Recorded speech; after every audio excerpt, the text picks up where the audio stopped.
Idola pada saat itu Prince of Drift ya kan. Di Malaysia aja itu nomor 1.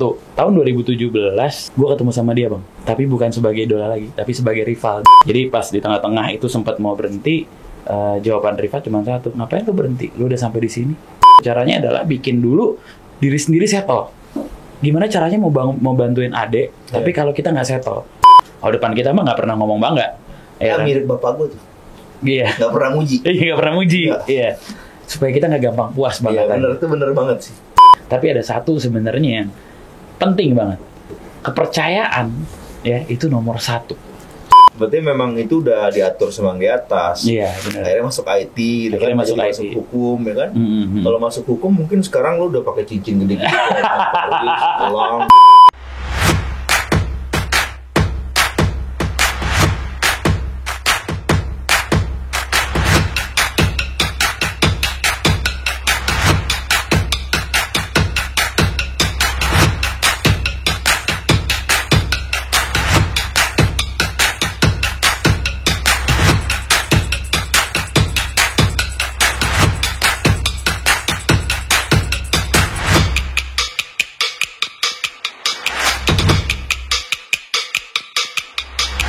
Assalamualaikum warahmatullahi wabarakatuh. Jumpa lagi dengan saya Dunsana Amos Adonyo, Audi Jonaldi di Milenial Manang Podcast episode ke-6. Setiap kita adalah tokoh, setiap cerita menjadi contoh. Episode kali ini saya bersama salah seorang anak muda Minang yang punya prestasi juga luar biasa, khususnya di bidang olahraga. Beliau dikenal sebagai salah seorang drifter. Ini olahraga otomotif nih, drifter. Tahu drifter yang suka ngepot-ngepot? Nasional. Langsung aja kita ngobrol-ngobrol dengan Akbar Rais. Halo bang. Halo Bars, apa kabar Bar? Baik, senang sekali berada di sini. Kalau kayaknya agak gugup gitu, agak kaku gitu. Enggak, ini udah santai. Enggak, gue cuma bilang kalau ini keren banget. Gue nggak expect kalau ternyata ada ruangan yang memang dedikasi untuk podcast. Udah gitu mungkin jadi yang gue tahu saat ini satu-satunya kepala daerah yang punya podcast. Mungkin ya, kayaknya iya. Kemarin waktu awal memang kita rencana buat podcast karena ide awalnya begini. Saya kan biasa ditanya-tanyain orang terus tuh. Wartawan, kita itu doorstop, orang nanya, terus udah nanya 1, nanya 2, 3, nggak berhenti tuh. Terus ini kadang-kadang kan, masa gue ditanyain melulu sih, gue juga pengen dong nanya-nanya orang. Pokoknya kalau di sini yang nanya saya gitu. Orang harus ngejawab. Akbar asli Minang juga ya, ayah, ibu orang Minang. Dua-duanya asli Minang. Asli Minang. Asli Minang. Bapak orang? Bapak tuh orang Sulit Air, Solok. Ibu tuh Pariaman. Ibu Pariaman. Orang Solok ya? Orang Solok. Bare Solok. Sekampung tuh. Satu kampung nih. Sekampung dengan Akbar Rais. Bangga juga nih. Saya sekampung dengan drifter nasional. Saya justru yang bangga. Orang kampung saya sekarang jadi kepala daerahnya Sumatera Barat. Luar biasa loh. Bar, cerita-cerita dong. Ya, sebelum jadi seorang drifter, ngedrift. Gimana sih perjalanan hidupnya dulu? Kenapa kok bisa jadi drifter? Terus sampai kelas nasional, bahkan mungkin internasional gitu. Ya, basicnya sebenarnya awalnya tuh gue tuh nggak suka mobil, Pak. Sampai umur 19 tahun gue tuh nggak suka mobil. Sampai umur 19 Sampai 19 tahun? tahun gue nggak suka mobil. Belajar mobil pertama umur? Umur kelas 1 SMP tuh. 1 SMP tuh berarti 12 ya? 12, 13. Tapi nggak suka sama mobil. Karena setiap hari itu cuma disuruh cuci mobil terus. Udah suruh cuci mobil itu suruh copot ban. Jadi kita yang bongkar pasang. Bongkar ban. Papa. Ya kan? Jadi nggak suka awalnya. Sampai satu ketika udah kuliah, diajakin temen, mulai bergaul gitu kan. Terus diajak ngedrift nih sama teman kebetulan pada saat itu. Ya kita kan takut waktu itu karena orang awam lagi duduk di belakang tiba-tiba diajak ngedrift. Dari situ akhirnya penasaran. Kok bisa sih kayak gitu? Barulah mulai cari tahu. Nah, zaman dulu itu internet tuh belum hype kayak sekarang. Jadi itu umur 19 lebih kurang. Iya, 19-20, antara 19-20. Itu tuh internet belum hype lah kayak sekarang. Tapi kita udah mulai duluan karena kebetulan kuliahnya IT pada saat itu. Jadi belajarlah otodidak, nyari tahu ya kan, terus nyari tahu udah gitu akhirnya coba belajar, suka, sempat dimarahin karena kata almarhum ini balapan tuh adalah olahraga yang mahal. Ya kan, mendingan jangan balapan katanya kayak gitu. Awal-awal. Tapi abis itu nggak patah semangat karena kan cita-cita, maksudnya kayak waktu lagi muda itu kan happy banget gitu kan, ngejalanin itu happy, jadi kayak passion. Akhirnya diem-diem belajarnya. Nah, apa-apa nggak tahu gitu. Nggak tahu awalnya nggak tahu, diem belajar. Yang ngajarin Otodidak nonton YouTube pada saat itu awal-awal, nanya-nanya sama temen yang memang udah ngedrift duluan. yang udah starting duluan. Ya bisa dibilang kita generasi yang pertama lah pada saat itu buat ngedrift gitu loh. Cuman memang challengingnya adalah karena nggak pakai duit orang tua. Itu challengingnya. Jadi Karena nih olahraga lumayan costly ya. sangat costly, sangat mahal. Karena kan ngabisin ban. Nah, stepnya tuh mulai dari beli ban bekas dulu bang. Iya. Beli di pinggir jalan, beli ban bekas yang udah hampir keras gitu ya, kita beli. Ntar kalau udah habis ganti beli lagi. Orang tua nggak tahu tuh. Ganti ban. Oh iya, Dun Sana Ambusadonyo. Saya tuh pernah ngedrift bareng Akbar Rais. Iya. Bukan ngedrift, saya duduk doang di Duduk di sebelahnya. samping. Tapi keren. Keren. Waktu itu Nah, kebalik tuh. Waktu itu yang nanya-nanya Akbar. Iya. Nanya saya. Nanti lihat ya di YouTube-nya Akbar Rais. Di YouTube saya juga ada. Audi Akbar ngedrift lah. Gitulah pokoknya. Jadi umur 19 sampai sekarang berarti udah lebih kurang berapa tahun tuh? Udah hampir 15 tahun ya. 15 tahunan. 15 tahunan ya? 15 tahunan. Suka mobil udah 15 tahun. 15 tahunan. Start ngedrift itu dari tahun 2007 2008. Ya kurang lebih ya 15 tahun, hampir 15 tahun. Oh, lumayan lama ya. Terus 17, 19. selama proses itu belajar dari umur 19 sampai akhirnya jadi kayak sekarang, siapa sih yang selalu memberikan support buat Akbar Rais? Balik lagi kalau kita bicara supportnya ada dua, ya kan. Supporting memang secara yang pasti support itu kan secara yang pertama materi. Udah pasti kalau materi nggak mungkin minta sama orang tua karena awalnya ini diem-diem pertamanya ya. Tapi pada akhirnya dan kesininya kita nunjukin kalau kita bisa berprestasi, akhirnya disupport secara mental lah sebenarnya, secara mental. Kenapa gue bisa bilang secara mental? Karena pada saat pertama kali gue ikut kompetisi itu ingat banget tahun 2009 itu almarhum lagi di rumah sakit. 2009 habis kena serangan jantung, selesai operasi di ring. Habis itu udah lagi proses recovery lah 2-3 hari setelah operasi, bilang, "Pak, minggu ini ada balapan, besok ada balapan untuk pertama kalinya." Ikut buat pertama kalinya dan memang kejuaraan yang pertama ada di Indonesia pada saat itu yang benar gitu. Terus papa bilang, "Ya udah, kamu balapan aja gitu." Dia cuma bilang kayak gitu. Padahal dia lagi sakit nih. Tapi Pak ninggalin papa nih, nggak apa-apa. Kalau kamu punya mimpi itu kejar aja gitu. Jadi ya memang papa udah support ya dari waktu Papa udah support pada saat itu karena ngelihat kita memang ada potensi untuk ya kita nggak bilang untuk juara, tapi setidaknya ada potensi untuk hobi ini pada saat itu. Waktu itu Akbar umur berapa tuh waktu pas papa sakit? Papa lagi sakit tuh umur 22 lah ya, 20-an awal lah. Terus hasilnya masih inget nggak? Lomba saat itu hasilnya masih inget? Nah, jadi pada saat hasil itu yang pertama, ini seru nih Bang, karena pada saat itu ada pembalap luar yang datang dari Malaysia. Jadi ini Prince of Drift-nya Asia pada saat itu nih paling jago lah di Asia. Dia didatengin waktu itu untuk ikutan kompetisi, bawa mobil dari luar juga. Yang sebenarnya yang paling seneng adalah ini pertama kalinya gue bisa berada di sampingnya dia. Jadi dia tuh idol pada saat itu kan, datang jago gitu kan, jagoan. Kebetulan dapat kesempatan untuk taksi drift tuh duduk di samping sambil ngelihat tekniknya. Nah itu pertama kalinya. Ya pada saat itu hasilnya not bad lah. Kita bukan yang paling bawah banget, ada di tengah-tengah. Tapi karena masih awal kan, jadi ya bagus lah. Ya udah oke lah, udah oke. Lomba. Ya, cuman yang mahalnya karena bisa berada di samping idola pada saat itu kan. Itu priceless. Ibaratnya waktu itu saya berada di sebelah Akbar Rais, drifter nasional yang digilai bukan hanya cewek-cewek tapi cowok-cowok juga. Terus gue masih ingat banget waktu di sebelah Akbar Rais itu sebenarnya gue merhatiin banget gimana sih cara ngedrift. Dia mainin kopling, mainin gas, paling banyak mainin rem tangan, setek. Saya ngeliatin banget ya dia ngepot. Terus gitu caranya. Pasti coba mati mulu mesinnya. Ternyata susah guys, ngedrift itu. Feelingnya mesti jalan banget emang. Tapi itu lucu Bang. Gue mau nyambung sedikit yang tadi. Yang pertama itu 2009 itu kan ketemu idol. Idola pada saat itu Prince of Drift ya kan. Di Malaysia aja itu nomor 1. Dia memang juara pada saat itu awal-awal karena kan Malaysia udah start duluan dari kita. Tahun 2017 gue ketemu sama dia Bang. Tapi bukan sebagai idola lagi, tapi sebagai rival di garis start di final. 2017 di Malaysia. Di Malaysia. Di kandangnya dia nih. Di kandangnya dia.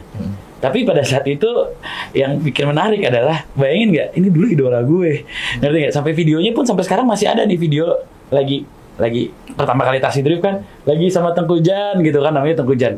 Kita duduk di Jadi udah lebih senior ya? Udah lebih senior. Dan pada saat itu ya 2017 pada saat kita ngobrol, hey Mr. Jan, hey Akbar, how are you gitu kan sebelum balapan. Tapi pas udah balapan sampai di final, perasaan mau menang gue udah nggak ada bang. Gue udah ada di situ, gue udah menang. Iya, lawan idola udah sebelum tadi. Iya dong. Apapun apapun hasilnya gue udah merasa menang karena gue udah di final. Waktu itu kebetulan ada 12 negara bang. Jadi waktu itu kejuaraan internasional, nama acaranya King of Nation. Nah itu ketemu sama idola. Gue udah nggak peduli juara berapa, tapi hey, my idol is my rival right now gitu. Terus waktu itu hasilnya gimana? Hasilnya ya gue kalah karena mobilnya trouble. Emang karena tuh excited lah gitu. Kita pengen 101% kan pengen ngalahin idola gitu kan. Cuman ya memang karena emosi mengalahkan gitu kan. Jadi mobilnya pada apa-apa ya. Tapi nggak apa-apa. Udah ngerasa menang. Dalam hati udah ngerasa menang. Karena pada saat itu kan ya 8 tahun kemudian yang tadinya kita cuma jadi penumpang, tapi ternyata ketemu di final international event pula gitu kan. Keren habis. Itu salah satu mimpi. Jadi siapa aja sih ngasih inspirasi ke seorang Akbar Rais dalam drifting ini? Tadi ada idolnya, atau ada siapa lagi? Sebenarnya yang paling ngasih inspirasi sebenarnya dari diri sendiri sih. Dari diri sendiri, kenapa? Karena punya kemauan yang sangat besar. Jadi almarhum selalu bilang kalau kita mau ngerjain sesuatu tuh jangan setengah-setengah. Keluarga besar bilang, lo ngapain sih lo balapan buang-buang duit? Bapak lo tuh lagi sakit tuh di rumah sakit. Kayak gitu. Adalah banyak hinaan dari keluarga itu, bukan hinaan ya, tapi lebih kayak ke ngapain sih lo buang-buang uang. Kalau orang ini. Iya. Tapi ya pada saat itu kan kita nanya dulu sama papa. Pak gimana pak? Jalan. Kalau misalnya emang itu kamu mau, kalau mau jangan setengah-setengah. Kalau setengah-setengah buang-buang duit doang, buang-buang waktu, buang-buang tenaga. Pada saat itu papa lagi di rumah sakit, jadi selalu ingat. Jadi kalau mau ngerjain sesuatu nggak setengah-setengah. Jadi akhirnya fokus sampai di titik ya kita pasti ada titik di mana capek. Pada saat di titik capek, salah satu mentor mungkin juga pada tahu Mas Rifat Sungkar. Pada saat itu. Ya, karena kan dulu kan ya idolanya papanya dia tuh idolanya papa. Oke. Om Helmi itu idolanya papa pada saat itu. Jadi pas di tengah-tengah itu sempat mau berhenti, jawaban Rifat cuma satu, ngapain lu berhenti? Lu udah sampai di sini. Tuh, pelajaran, jangan setengah-setengah. Ya, saya sering bilang nih, fokus. Ya. Follow one course until successful, kayak Akbar Rais. Akbar, pas lagi drifting kan, ya karena mungkin melakukan sesuatu yang sama terus, ngedrift, latihan, lomba, ngedrift. Pernah nggak sih ngerasa bosen atau ada keluh kesah gitu, terus gimana buat ngatasinnya? Oke, bosen pasti ada, apalagi kalau sekarang bukan cuma sekedar balapan nih, event sekarang bisnisnya pun kita punya sekolah. Ngajar ya? Ngajar. Anak saya juga pernah ikut sekolah Akbar Rais. Jadi nggak cuma balapannya doang, kita bikin sekolah, industrinya, bikin eventnya, jadi semuanya itu jadi kerjaannya pun juga jadi ngedrift gitu kan. Pasti bosennya ada. Ya makanya balik lagi, biasanya kan kita nggak mungkin cuma punya satu hobi. Pasti ada hobi yang lain. Biasanya kalau kita rest, emang udah capek, kita ngerjain hobi yang lain. Kebetulan sebelum jadi pembalap, gue tuh seorang gamers dulu bang. Gamers. Jadi zaman sebelum gue pembalap, gue tuh udah jadi pro gamers zaman dulu. Hitungannya udah gamersnya pro-nya apa tuh? Snake sama Tetris bukan? Enggak, bukan. Kita dulu udah mewakili Indonesia juga. Oh, jadi zaman dulu udah main game. Zaman dulu kalau kita beda kan nggak gitu jauh, kalau waktu zaman SMA banyak tuh orang main Counter Strike. Tapi beda bang, ya abis Counter Strike itu kan game LAN, ya kan. Nah, abis itu game online baru mulai. Iya. Dulu kan pakai LAN, Counter Strike. Tapi Counter Strike pun juga dulu e-sportsnya juga gede. Dilombain juga dulu. Dilombain juga. Antar clan. Iya. Benar. Terus selain game apa? Selain game, olahraga apa di luar balapan yang lo senang? Kalau olahraga ya kadang-kadang ya, mungkin kalau misalnya lari, gue suka lari juga biasanya. Oh lari, sama kita. Lari cuman lebih banyak lari dari kenyataan daripada lari beneran. Cuman karena sekarang udah di Sumbar, saya jarang lari, jadi makanya badan juga agak. Nah itu dia. Jadi kalau lari itu kalau mau naik gunung, jadi sesekali suka naik gunung juga. Latih fisik dulu. Oh, suka naik gunung juga? Beberapa kali. Berarti nanti kita cobain ya. Kalau pas ada waktu dengan pendaki-pendaki di luar, ya kan? Pas 17 Agustus, keren tuh. Gitu ya. Gunung Merapi atau gunung apa sini? Selain Merapi, Singgalang. Kalau kemarin yang saya naikin apa Talang udah pernah. Mungkin kalau ada waktu bisa, Bang. Kalau ada waktu. Kita coba nanti atur naik gunung sama Akbar. Karena kalau naik gunung sama saya ada patwalnya. Oh gitu ya. Tim dorong, tim tarik. Ada tim dorong, ada tim tarik, aman deh. Bar, tadi kan Akbar nyebut Papa meninggal pas tahun berapa? 2013. 9 tahun yang lalu lebih kurang ya. Sudah 9 tahun yang lalu. 9 tahun yang lalu. Berarti Akbar juga masih muda tuh. Masih muda banget. Masih muda banget. Baru lulus kuliah pada saat itu. Baru lulus kuliah. Baru mau lulus kuliah. Karena gue sempat cuti. Gue tuh nggak dimarahin sama almarhum bokap. Jadi almarhum itu dulu, kalau lu mau kuliah, lu harus masuk UI atau ITB. Sedangkan zaman dulu SPMB namanya. SPMB gue keterimanya di Unpad, hukum Unpad. Pada saat itu kan Unpad juga keren banget ya kan? Keren banget. Negeri juga. Negeri ya kan? Nggak boleh. Jadi nggak dibiayain, Bang. Bokap sekeras itu dulu. Jadi gue nggak kuliah selama setahun. Sampai gue dipanggil sama Om yang lumayan jauh. Akbar, kamu kenapa nggak kuliah? Nggak boleh sama Papa. Kamu mau kuliah apa? Mau IT. Akhirnya dikuliahin sama Om pertama kali masuk waktu itu. Karena Papa nggak mau bayarin kuliah. Dia maunya kalau akhirnya di universitas lain lagi. Akhirnya di BINUS jadinya kuliahnya. Tapi waktu itu SPMB nggak diambil karena kan nggak ada yang nawarin. Dulu kan ya kita masih kecil ya mau nggak kayak zaman sekarang kan, info digital banyak. Kalau dulu kan nggak ada. Berarti memang itu udah diatur semang di atas. Iya benar. Akhirnya masuk IT, akhirnya masuk IT. Masuk hukum ya kan. Kalau masuk hukum mungkin sekarang lu udah pakai cincin gede-gede, pulang gitu kan. Ya mungkin kali. Tahu kan pakai jas kulit, warnanya pink. Yang sepatunya ada duri-duri gitu kan. Untung lu nggak masuk hukum. Tapi ya akhirnya gunanya karena emang pengen kuliahnya di IT kan, pengen banget pada saat itu. Jadi ya sampai sekarang ya lulusnya di IT karena cuti setahun gitu. Jadi ya memang Pak waktu itu baru lulus mau kuliah. Ingat banget waktu itu baru selesai sidang, Bang. Belum wisuda. Sidang gue udah selesai, Papa tuh udah seneng nangis gitu kan. Gue juga kaget, lebay banget sih ini orang tua ya kan. Padahal baru lulus sidang gitu. Tapi sebelum wisuda, Papa almarhum. Jadi ya itu kan pasti bangga dia. Iya. Bangga. Tapi kemarin pas di kita Mentawai, Akbar juga sempat ngobrol pas kita di RIP ya. Dan kita ngobrol-ngobrol tuh. Mama meninggal pas Akbar masih 1 SD, umur 6 tahun. Terus Papa pas sudah mau lulus kuliah, baru mau lulus kuliah, baru mau wisuda. Adik berapa orang? Adik kandung ada 3. Sambungnya 2. Jadi ada 5. Berarti kan ibaratnya Akbar paling tua nih. Paling tua. Kan artinya harus ngomong yang lain kan, narik yang lain juga kan, ngebantu, narik, kasih support di saat orang tuanya dua-duanya nggak ada.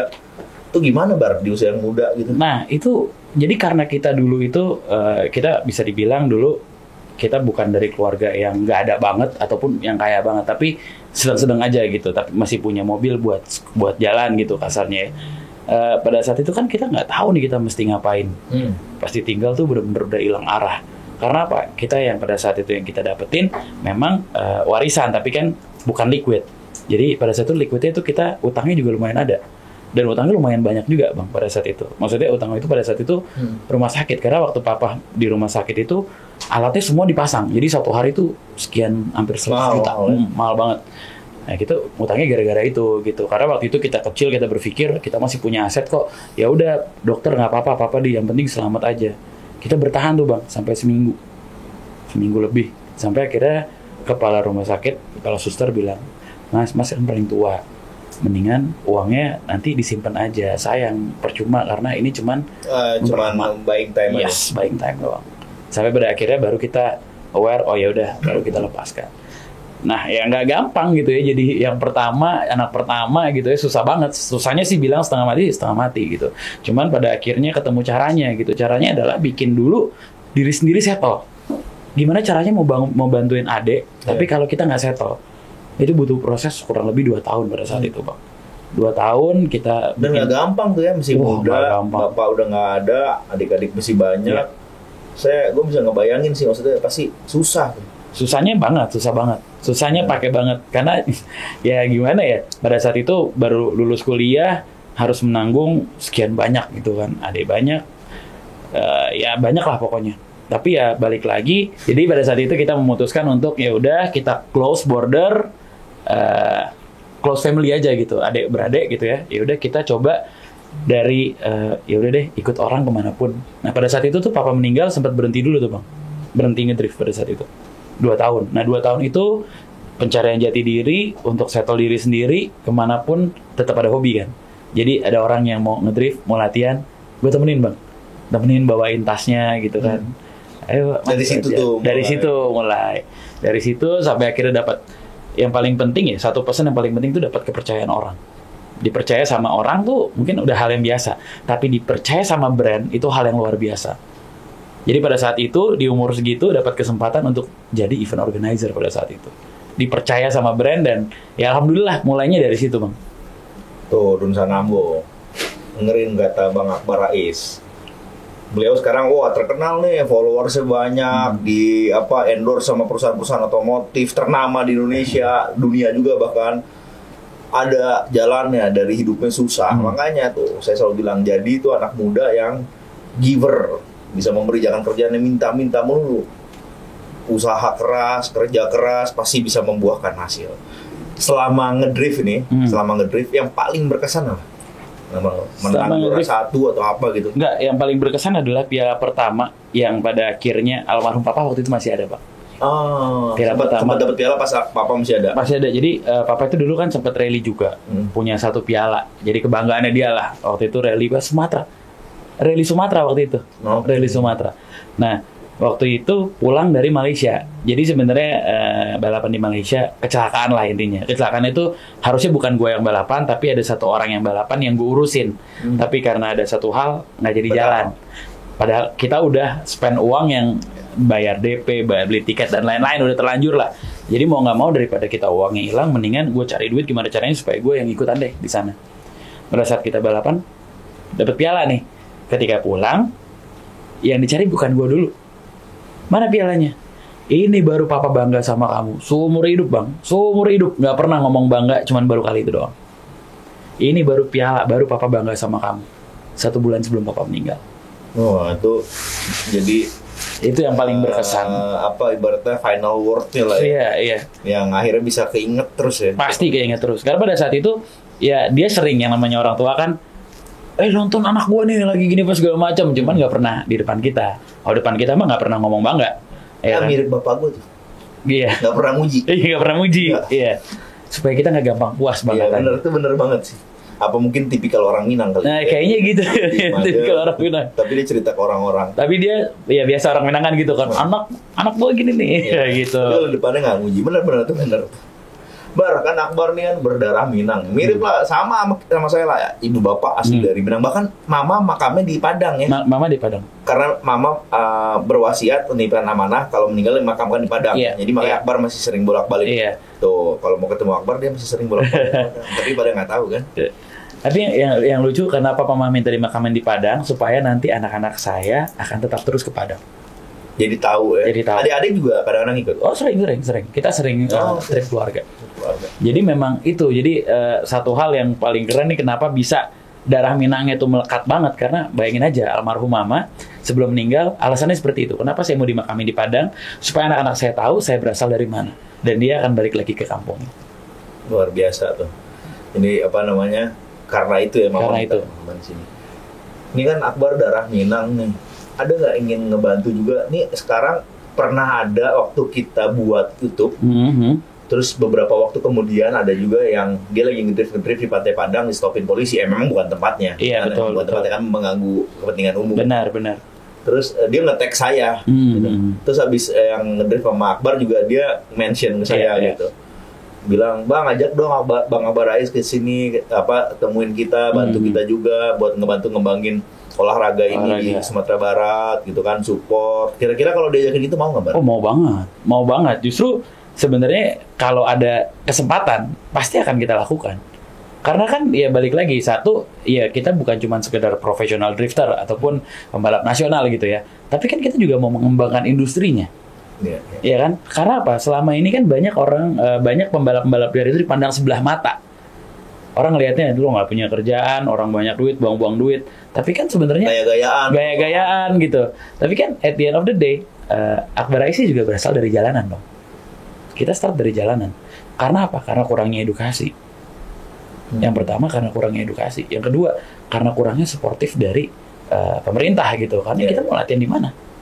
Sedangkan di Sentul nggak boleh dipakai pada saat itu. Sentul nggak boleh Dipakai buat ngedrift. Karena kan ngerusak katanya. Buat aspal sirkuitnya. Iya. Jadi ya, kalaupun ada kesempatan kayak gini, dengan senang hati, mau dimanapun kita bakal siapin, kita bakal ngasih edukasi, apalagi terutama buat teman-teman Padang ya, kita satu kampung ya kan.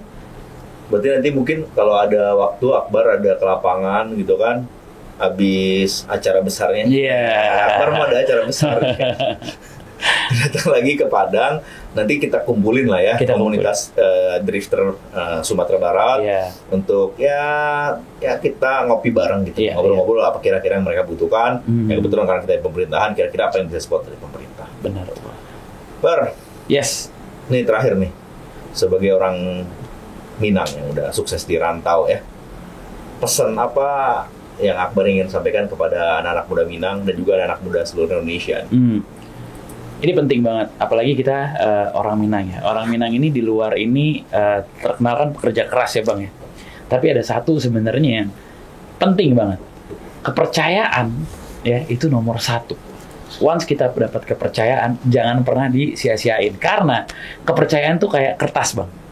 Kertas, kalau kita kertas baru kan masih halus ya. Putih. Masih putih, masih masih halus lah pokoknya. Kalau kepercayaan udah dirusak, itu sama kayak kertas kita lecekin Bang. Mau kita lurusin lagi, dia nggak bakal bisa lurus. Jadi, buat teman-teman apalagi yang lagi masih berjuang, lebih baik kita jujur, dimarahin daripada kita bohong, tapi kita ketahuan bohong dan nggak dipercaya lagi. Itu kunci sukses buat saya Bang. Trust. Sama kayak di bisnis, salah satu yang faktor utama menentukan kesuksesan di bisnis adalah trust. Benar. Makasih banyak Bar. Sama-sama Bang. Ini sebenarnya kita baru banget pulang dari Mentawai. Jadi Akbar Rais nemenin saya ke Mentawai. Mau ngebatalin kontrak yang nilainya miliaran untuk nemenin saya ke Mentawai. Coba ya. Yalah, tapi keren banget. Bang, tapi gue sebagai darah Minang ya, gue bangga kali ini gue punya pemimpin yang benar-benar, gue bukan mau ngejilat lu ya, tapi gue dengar banyak dari teman-teman gue, dari keluarga gue yang ada di Padang. Kalau memang perubahan ini ada dan nyata dan seneng banget dipimpin sama Bang Audi.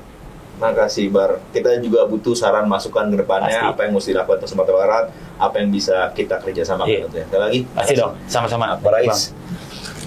Terima kasih Dursana Musadonyo udah mengikuti Minang yang Manang Podcast episode ke-6. Terima kasih untuk Bang Akbar Rais yang udah berbagi cerita yang sangat luar biasa dan sangat menginspirasi. Sampai jumpa di episode-episode selanjutnya yang pastinya juga nggak kalah menarik. Jangan lupa like, comment, subscribe, dan share video ini. Jangan berhenti menginspirasi karena setiap kita adalah tokoh, setiap cerita menjadi contoh. Makasih. Assalamualaikum warahmatullahi wabarakatuh. Ya, gue lupa bahas UMKM. Bagian bapak. Bagian bapak. bapak. Bagian bapak.